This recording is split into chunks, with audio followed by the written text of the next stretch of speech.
Hi, good morning. This is Vijay Rambatla. This is a set of training sessions I have planned to conduct, and it's a session. These are training sessions that uh, talk about product design to reality with AI. And what it means is that we work in organizations that where we do a lot of product planning, product design, product execution, all the way starting from a concept of a product to determining the customer needs and being able to develop a set of requirements that meet the customer needs. And that is what product we typically do in any product organization. With the advent of I have been thinking very hard about how we could integrate AI and short circuit the normal process required for product conception, product design, product development, all the way to product development and deployment. So this training session I've been thinking deeply about and have come up with the concept of product design using AI and agile methodology. About myself, I've been in the IT industry for more than almost 3 decades. I have extensive experience in software development using AI and agile methodologies. I have managed several multi-million dollar projects, always been focused on how do I deliver solutions using innovation and strategic program and project management. That is about myself. I'm safe SPC. I have AI certifications and I've been PMP certified. I hold an MPA from the Cox School of Business of Southern Methodist University. Uh, in this short set of training sessions, I'm planning to walk through a typical a product life cycle, usually adopted by organizations. Obviously, there are many scientific frameworks, and no matter what framework we pick, they typically have these kind of approaches. You go through a product discovery. Based on the discovery, you come up with the product roadmap. Then you go through breaking down the roadmap into quarterly planning.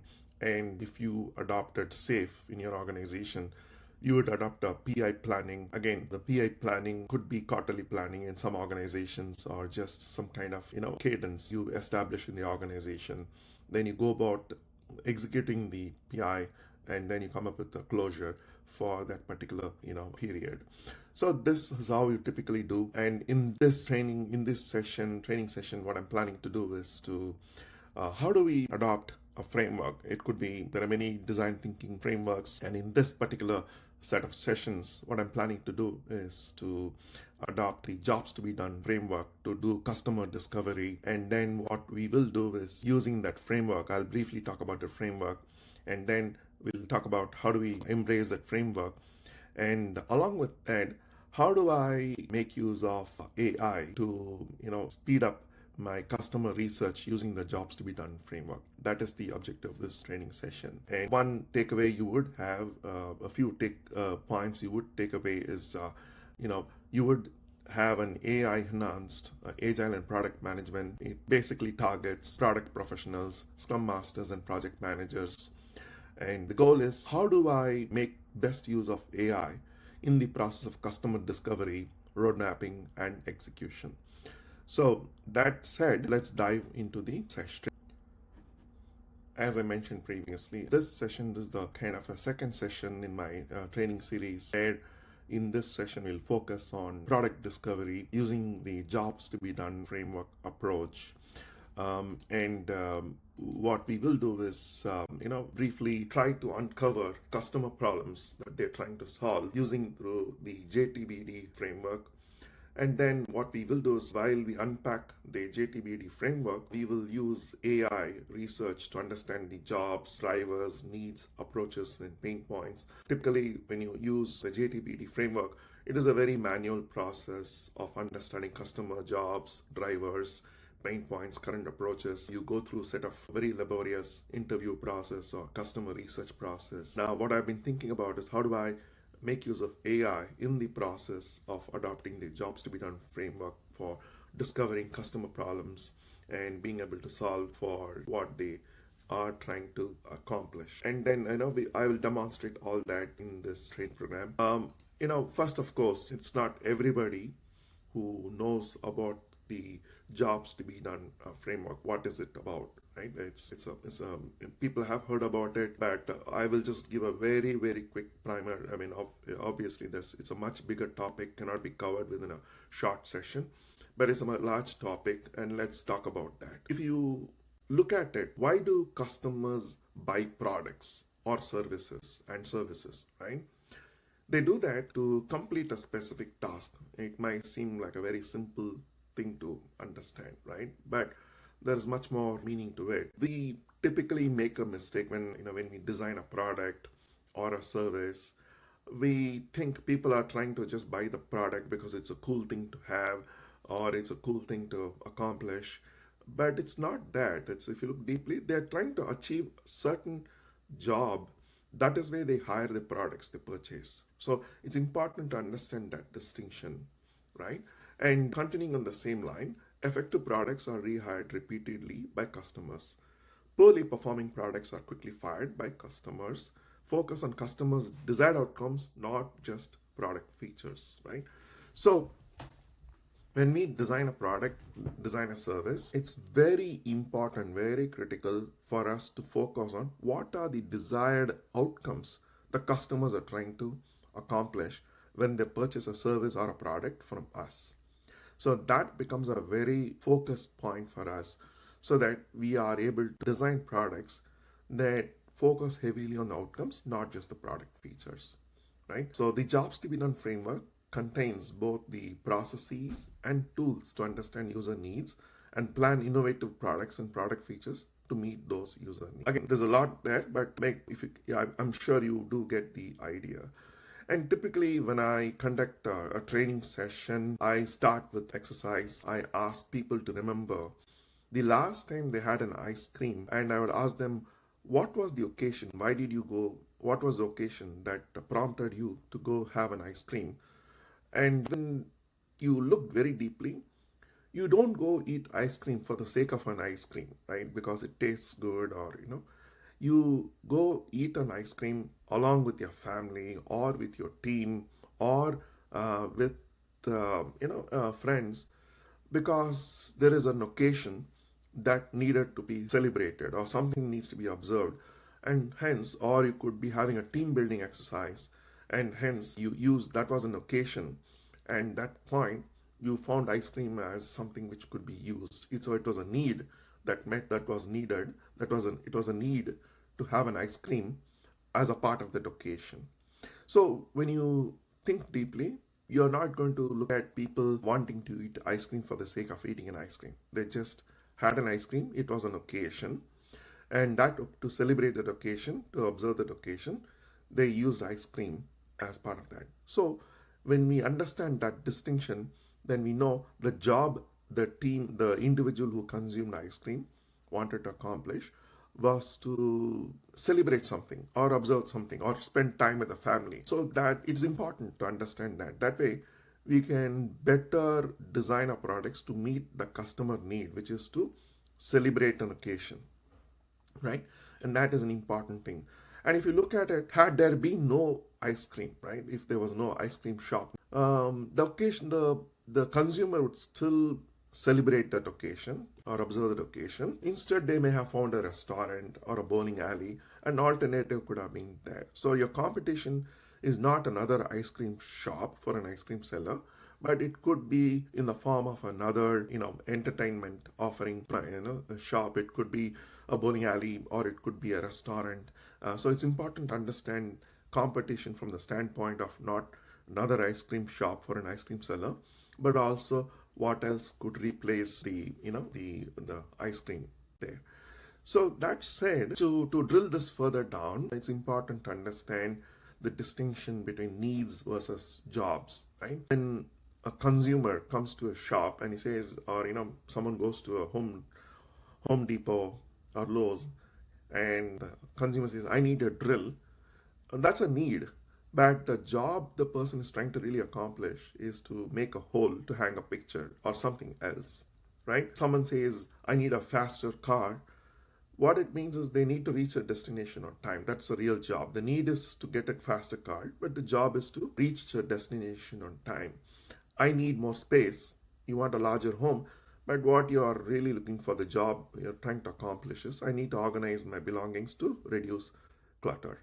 So these are things we need to look at when we are designing products or services. Not just look at what the customer is asking for, but go deeper and ask what job are they really trying to accomplish. Okay, and that is a critical part of understanding jobs to be done framework to design better products and better services. Yep, ours to go through a full-fledged jobs to be done framework training program. But here I just covered the kind of the concept of jobs to be done framework. Now that we have some understanding of the jobs to be done framework, what is it? I mean, how do you, what is the real framework of it, right? So if you look at this diagram over here, represents kind of the framework that the jobs to be done. It's so one, you know where you're starting from, right? You need to understand where are you starting from. Two, you chart a destination and determine the roadblocks when you implement a solution. What could be the roadblocks and how do you overcome them? And then, of course, finally, you profit from the journey, right? You want to understand what value the customer is willing to offer. Who's your competition, right? In the case of an ice cream shop I earlier mentioned, the competition is not purely from another ice cream store.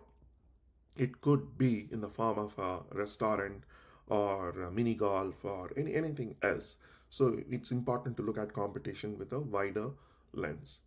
So know where you're starting from is, the what is the customer trying to be, what is the customer trying to accomplish when you sell a product or a service, when a customer approaches you for a problem, for a service, or so any product, it's important to understand what jobs are they really trying to achieve. And that is where you would say, let's understand deeply what are you trying to achieve.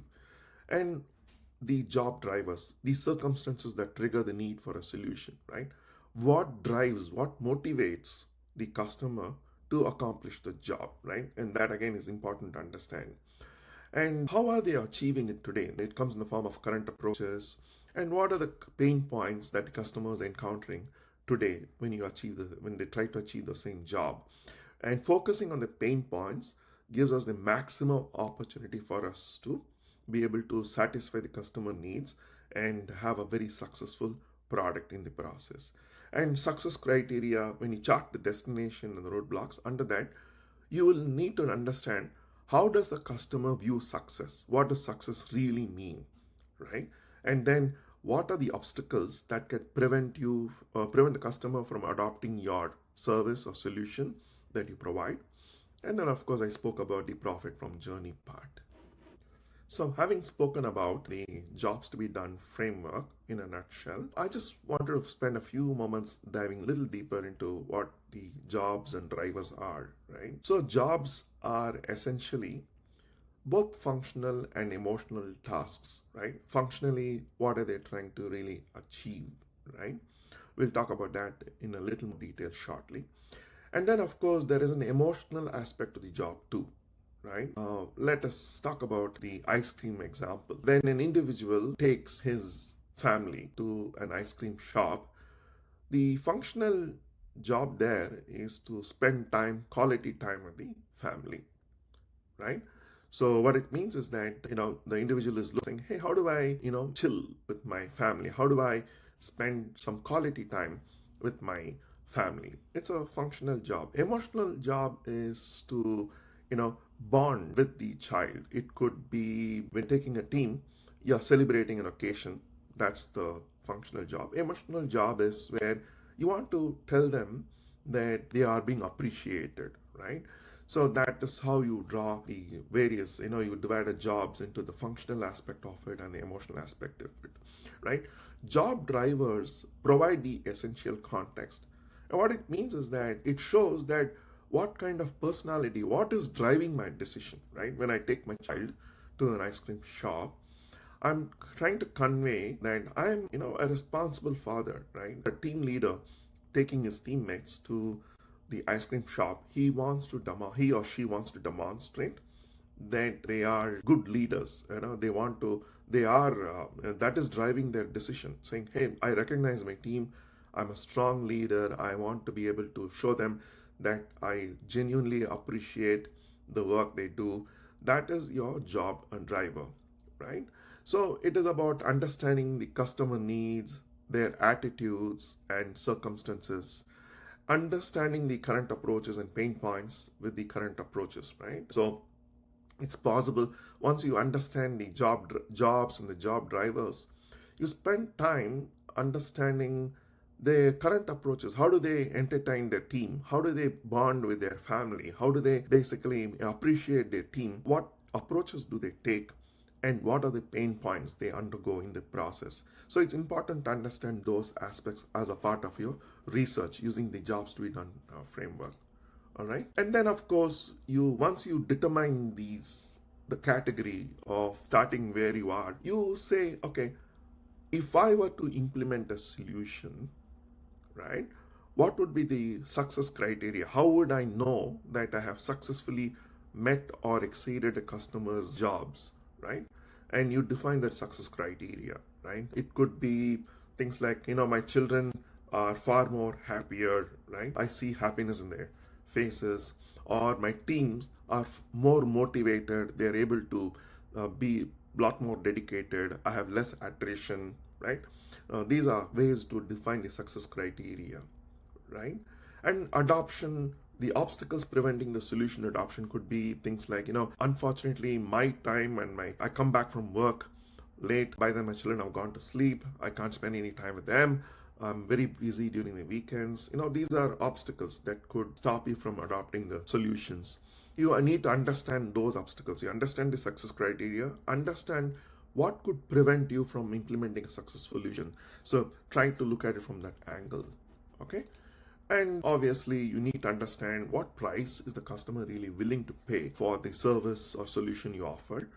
And you have to have a broad lens to understanding the customer's the competition and the market landscape, right? And then you need to look at how do I successfully overcome competition in this process. Yeah. So far, I've been giving an introduction of the jobs to be done framework. But let's try it with an actual example, right? So let's take an example of a young professional, just have some persona, some characteristics like the person is probably in late 20s or early 30s, has some kind of stable income, but one of the problem statements they have is that they're having struggling to save money for home down payment. They want to buy a home, but they're struggling, right? The problem is they're finding it hard to stick to a budget. And of course, part of their problem is this one of the current approaches and pain points. They have some apps they use. It could be Excel, it could be some one of the financial softwares. It's the apps don't help them really, right? Now, let us use this as an example to determine the customer needs, right? Let's try to understand jobs to be done the customer wants to achieve. How can we think about some solutions? How can we look at what would prevent the adoption of the solution using the JTBD approach? Under traditional sense, what we would do is we would say, hey, let's try to do this in a very manual fashion. All right, what you do is you come up with an initial hypothesis, all right, and customer problem statement. And based on the customer hypotheses, you would say, let us come up with a questionnaire to interview a set of young individuals, conduct the interviews, determine the responses, and categorize the responses as jobs, job drivers, current approaches, pain points, and success criteria, obstacles to adoption. So you would do that in a very manual process. By the time you complete your research, it's going to take a lot of time to come up with a solution that can be implemented for the customer, for us to implement, so the customer can overcome the problems she had expressed. So what I'm planning to do next is again to demonstrate this entire concept using AI. I'm going to use prompt engineering. I'm going to use one of the tools. I'm just going to use Claude, or you could use Gemini or ChatGPT, where I have come up with an initial set of prompts, and I'll use those prompts to run these queries and be able to determine the answers. right? That's the approach I'm taking. What I have done is I've created some prompts, already created some prompts. I've used AI to help me fine tune those prompts. Let's try that right now. So what I have done is I have created a prompt that, to help me with this particular problem statement. So I'm telling the LLM, I'm telling the bot that you should act as an expert, jobs to be done, market research and product strategist. Your task is to generate a detailed analysis for the discovery phase of JTBD framework based on the following persona and their initial problem, right? I'm describing the persona, just the one we spoke about now. A young professional in the late 20s, early 30s with stable income, struggles for big goal, down payment on a home. Initial problem is users find it hard to stick to a budget and feel like most apps just make them feel bad about the spending. So we gave these instructions, initial problem statement, then we're giving instructions, generate a structured breakdown of the following four elements: the jobs to be done, underlying goals, both practical and personal, functional jobs, emotional jobs, the job drivers, what functional requirements are driving the research for a solution, attitudes, circumstances. I'm asking it to find the current approaches, the pain points, and I'm saying please format the entire output clearly using markdown headers. Focus only on the discovery and problem space. Do not suggest solutions or product features. Right? This is my prompt for the bot. And when I click, as you can see, what it has done successfully is, again, this typically takes many weeks for when you come up with something like this, when we do it manually. I'm asking it to do the research for me, right? Jobs to be done, discovery analysis. So it's done it. So it's described the persona summary, the jobs to be done, and the functional job is accumulate a specific savings amount of savings within a defined time frame. Example, 40,000 to 80,000 for a down payment in 2 4 years. Understand where money actually goes every month. So these are functional jobs. It's determined it for me. Emotional jobs are feel like a responsible adult who has their financial life together. The job drivers, visibility without judgment, right? This is a driving force in their decision making process. Automation that works invisibly, realistic benchmarks, attitudes are I deserve to enjoy my life now. I'm not bad with money. The system is broken. Things like that. It's made the research for us and it's come up with these jobs to be done framework based, customer research analysis. So the current approach is they use manual tracking spreadsheet, separate savings account where they open a high yield savings account and setting up monthly automatic transfers. They do use some popular budgeting apps, but it's not helping them. Pain points, it's said they fall behind. They're tracking the guilt from incomplete data, doesn't prevent overspending just because they have a system. There's no helpful insights and the pain points. So it has done its research and you can see it is quite comprehensive. So this is one way, right, of understanding using AI in your product research and being able to determine the customer part, right? The customer research, understanding customer mindset, what functional jobs are they trying to do, emotional jobs they're trying to do. So this is a kind of, again, a kind of a hypothesis for a lack of a better term. This drives better insights for us, but again, there's still a long way to go in determining what really is the solution for the customer. So as I articulated, the AI generates initial customer world hypotheses. Human research uncovers true empathy and nuance, right? So this is a very important point that I want to emphasize. So you only use AI to bolster your research, right? But truly, the deep understanding human research nuances can only be done by our own human research. You really, at that point, uncover empathy and nuance. AI will bolster, it gives you some indication, some direction about where to go, what to look for, what jobs they are trying to achieve at some based on certain research, based on certain deep learning. But then you need to have a human element to be able to drive better clarity and have better empathy and understand the nuances of their responses. So I hope you understand the point I'm trying to drive here. Is you use AI only as kind of as a support tool to drive better results with your research. And then there is has to be a human element so that you are having a better grasp of the nuances, the sentiments in a more humane way. Only if you can accomplish that can you have a better product or service that you can design for your end customers.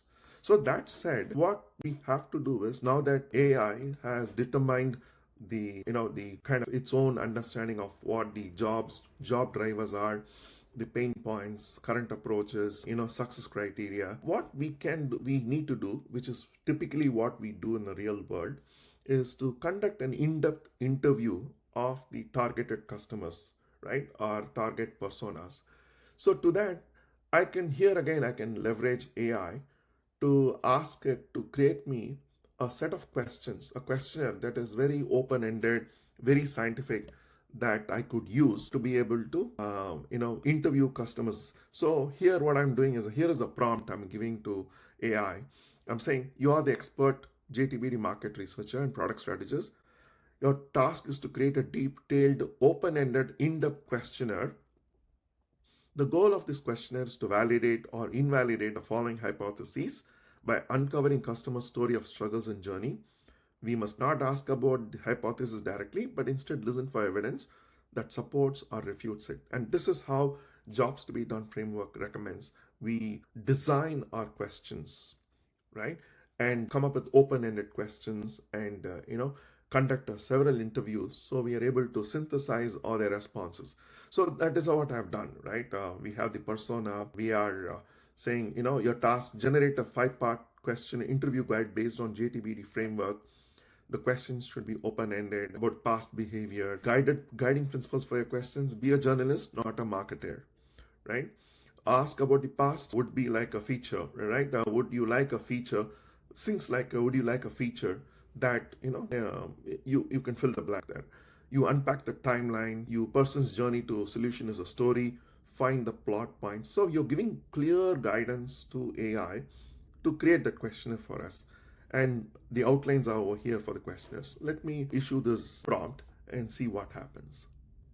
And it has done it. So what it has done is it's generated, a questionnaire, and the questions are like these, right? And this is how you design questions for your Jobs to be Done framework interviews. When you come up with the product hypotheses, you understand current problem statement, you try to understand the jobs they're trying to achieve, their jobs drivers, the circumstances, current approaches. You come up with the initial hypotheses, but you want to validate that hypothesis with the customer research. And one of the ways you do that is to create a questionnaire, Jobs to be Done framework based questionnaire, and then talk to people with similar personas and try to understand. You take their responses and you design the questions. Much thought is given to how do you go about writing these questions, and that is what you have over here. I've asked AI to do the research for me and come up with the questions I could ask, and that's what I've given it the prompt, and this is what the AI has done. Tell me about your goal to buy a house.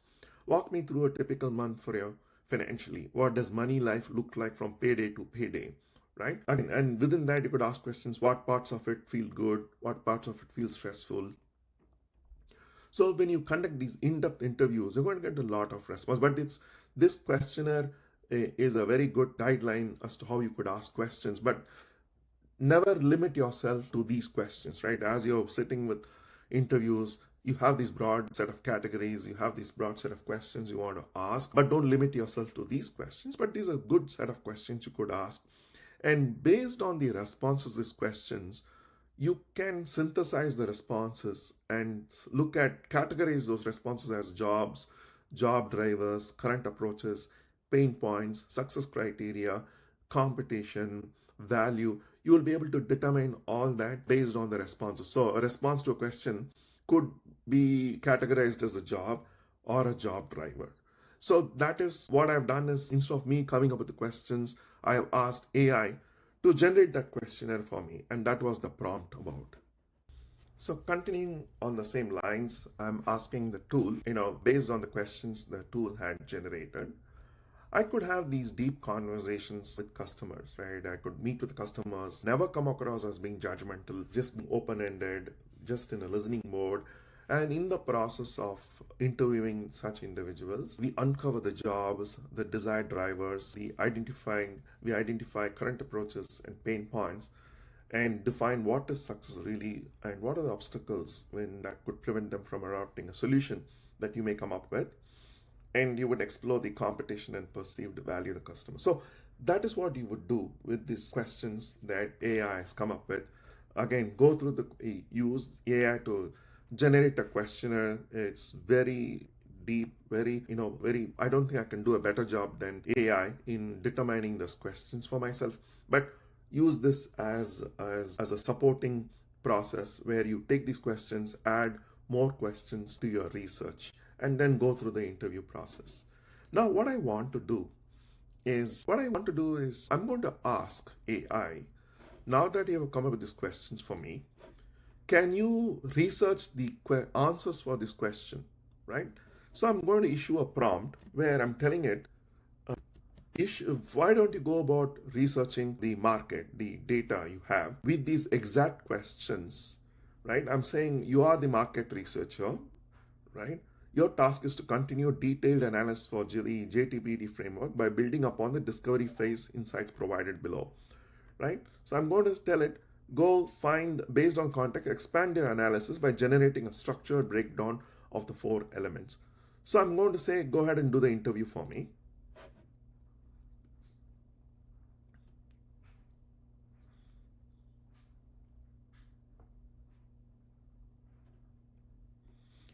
So what it has done is, it's done the interview for me, and it has come up with the responses that basically it creates the responses, categorizes the responses in the form of, minimizing the issues they have and maximizing the benefits, right? This is how you would do your JTBD research. And then what you would do is you would say, when you get your responses, you're not going to come up with absolute responses. You're not going to get absolute answers. Instead, how do I minimize any challenges I have in my current approaches? How do I maximize the benefits? And this is how you would categorize your responses from the detailed interviews you would have with the customers, right? So in this case, what it's done is it says your success criteria: minimize the mental burden and daily decision fatigue, guilt and shame associated with spending. You're minimizing that.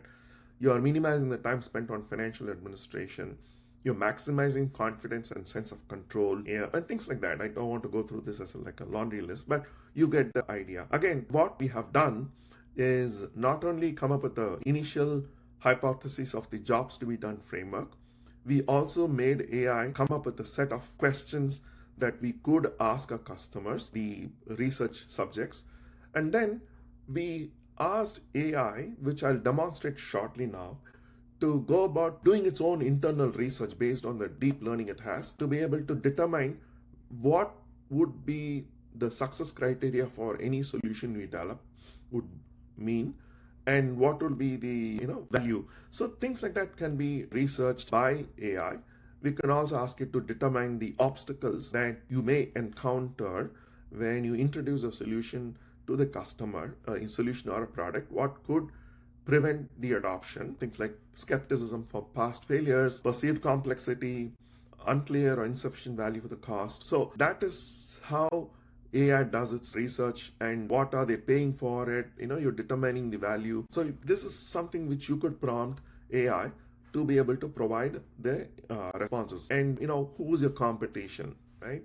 Your competition, your direct competition or indirect competition. What are the workarounds?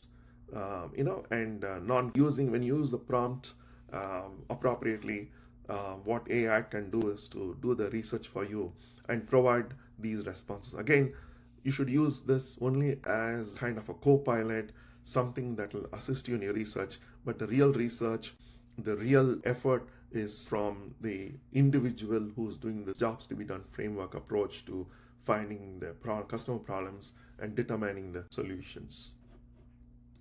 So some of the key takeaways I would like you to have from this session is JTBD uncovers the why behind customer actions. AI accelerates initial JTBD hypotheses and generations. You can ask AI to provide you a set of questions that you could use for interviews. Again, you can use that as an initial set of questions, but you can add your own set of questions. It's just a broad framework, it's a broad guideline. And then you can validate your own hypotheses, your own research along with the AI's or research, and be able to come up with a very effective product deployment strategy to be able to help solve the customer problems. What I have done is I have developed an app using AI that basically helps with the JTBD framework based approach. So here it is. We just described this problem where we said an young professional in their early 20s or 30s with a stable income who struggles to save for a big goal. Example, a down payment on a house. And the initial problem statement is users find it hard to stick to a budget and feel like most apps just make them feel bad about their spending. So this is an app, AI based app, which is, I'm calling it the JTBD AI product strategist. I'm calling it a co-pilot. So you can use this app. You can create your own persona, custom persona, or make use of some existing personas, or you can, if you want to build your own. The app is designed in such fashion that you can uh, use some kind of prompting tools to build your own persona and problem description. But we'll go with what we have right now. We use that as an example. Young professional in the late 20s, early 30s, with a stable income who struggles to save big for a goal. We just use this. And the initial problem statement is users find it hard to stick to a budget and feel like most apps just make them feel bad about their spending, right? So it's a 10-step process. I'm going to say, when I click next, I'm going to say generate a hypothesis for me. And what AI is going to do is to, based on the persona and the problem statement, it is going to generate hypotheses. And the hypothesis is as follows. We believe that young professionals in the late 20s with stable income struggle to consistently save for big financial goals because existing budgeting tools create guilt around spending rather than empowering positive saving habits. By providing a non judgmental and goal oriented savings platform that automates progress and celebrates milestones, they will increase the consistent monthly savings by 15%, feel more motivated to achieve their big financial goals. Again, remember, when we are coming up with a solution, right? When you think about a solution, we have some thought, some hypotheses as to what problem are we really trying to solve for a given user persona. And that is what we do is when we come up with an initial product plan, a product thought process, we come up with a hypothesis as to what problem are we solving. And here, given the problem statement, given the persona, I'm asking the AI to generate that hypothesis for me. And again, I have the ability to update this, make modifications, changes to this. Moving on to next step, I'm asking it to generate a JTBD based analysis. So it's going to create a hypothesis. Going to take the hypothesis and break it down into various categories, various aspects of the jobs to be done framework, right? So, as a JTBD market researcher, analyze the problem persona and initial problem to generate a detailed discovery phase analysis, and this is the output from the AI. So it's listed the core job the customer wants to accomplish. Functional aspects accurately track income and expenses to understand the financial baseline. Their emotional aspects feel a sense of control and empowerment of financial future. Then job drivers, the context, what is really driving them to make accomplish job, right? And things like it lists their current pain and struggles, the gains and desires, the peace of mind they want, the circumstances under which they are, major life stone approaching, then what current approaches they are um, adopting, um, solutions they adopt, what indirect solutions they adopt.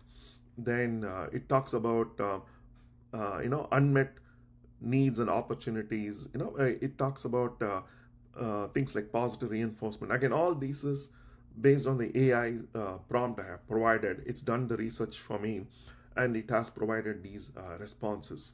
So this is based on the JTBD framework. It has done its analysis based on the hypotheses we determined based on the persona and the problem statement.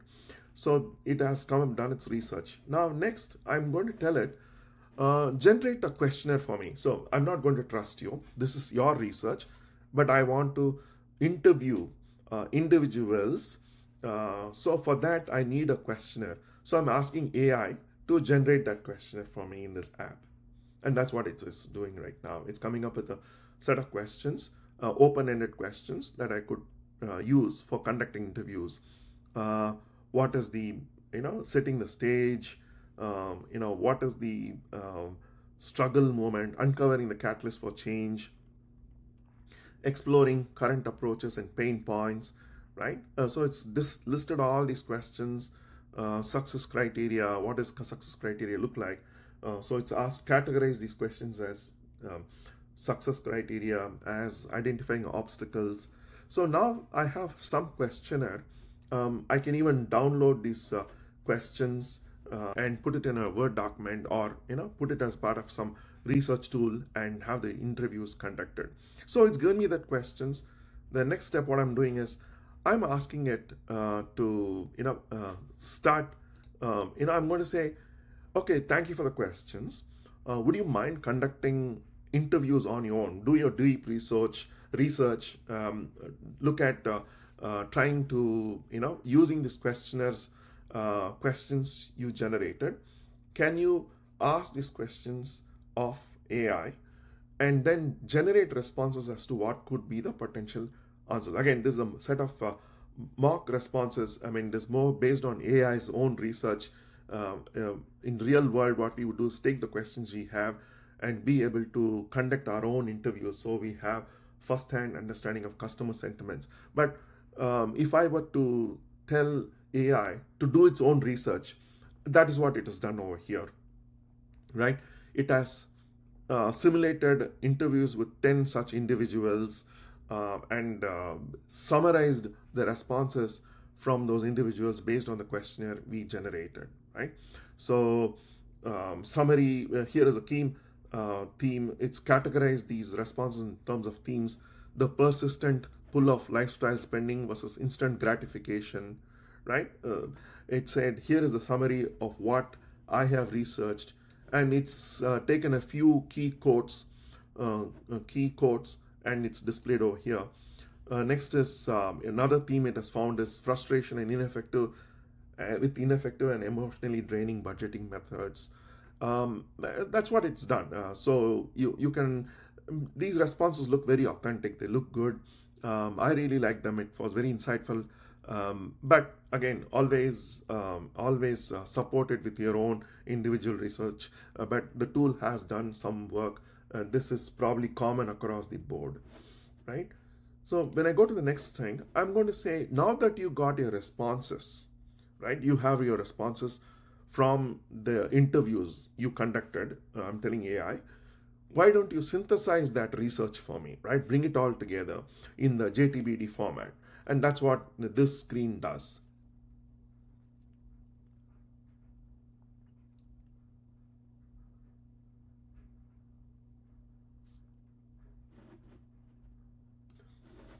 And that's what it is done over here, right? So it's done um, success criteria. It's determined the success criteria: minimize time and mental energies, maximize the feeling of quiet confidence. What are the obstacles, anxieties, fear of judgment, habits, obstacles to adoption, right? And it is listed anxieties that could prevent the adoption of the solution. It's listed the existing habits that kind of stop you from adopting new habits, the value proposition, who are my direct competitors. So it has done its synthesis of the responses of the interviews it conducted based on the questionnaire it generated. All right. So this gives you a good idea as to what the solution should look like, what what aspects should it address for a solution that we implement to be successful. So now that it has done the synthesis, I'm going to say, give me some idea for some initiatives that we could implement uh, based on the research, based on the interview it has conducted, based on the synthesis of the responses done. I'm asking it again, take this with a grain of salt, right? Here, it has come up with some ideas that can be implemented based on the research it has performed. So it's given you some list of four high level product initiatives that we could take: guilt free spending allowance system, effortless future builder engine. So it's given some, some random ideas, some thoughts as to what could the solutions be that we could implement to address the jobs the customer wants to accomplish. So in this case, it said effortless future builder engine, progress and permission visualizer on a dashboard, the in-moment financial ally nudges. So it's given some solutions, some initiatives that we could consider implementing as a part of our solution building. And when I click next, I'm going to say, why don't you generate some prior? Obviously, some initiatives here, I only have given you a sample of initiatives. Sometimes it could give lot of initiatives, right? So what I'm telling it is, why don't you prioritize those initiatives for me? Some of you must have heard of WSJF methodology, RICE methodology. I'm telling it, why don't you create some kind of a prioritization of the initiatives based on these two methodologies? And that is what is done. Again, take all of this with a pinch of salt, but it gives you some idea, right? The guilt-free spending allowance system, the first initiative it listed, it has a WSJF score of 26, RICE score of 400,000. So the higher the score, the higher the priority is. So in case of effortless future builder, it has given it a score of 31, WSJF score of 31. The RICE score is 210,000. So obviously these are prompts that have been issued to AI. It has some internal mechanism of determining the scores. When it comes to prioritization, that is where we need to step in, but we can treat this as kind of a supplement to our discussion. But it gives done some scoring mechanism. So it's given it the scores. The guilt-free spending allowance system is 26. RICE score is 400,000. Progress and permission visualizer has a 16 WSJF score, where RICE score is 500,000. So when it does this, we are able to see the priority. The topmost one is 13 WSJF score. Then here it is, guilt-free spending is 800,000. So you get an idea how to go about prioritizing these initiatives. Now, what I want the system to do is to generate a roadmap for me. Let us say I have three teams, and my three teams, the story point capability, average velocity is, let's say, 25. I'm just giving some numbers over here. And I'm telling I have about 6 sprints in a quarter, and I'm asking it to generate a roadmap for me. And that's what it does here. So what it does is it basically has taken the prioritization. It also does break down the initiatives into actual epics and stories, and it does its own story point estimation. This tool is able to do its own story point estimation for each of the user stories and determine, based on the teams, number of teams we have, the average velocity we have, it's able to determine a roadmap that can be implemented. So it has done the capacity planning.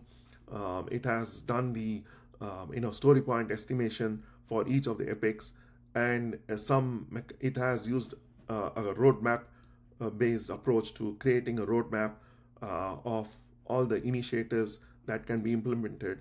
And again, take all this as a support process, but the real effort would come from the individuals who are part of this product team. So that concludes my presentation. I hope we found this useful and wish you all the very best.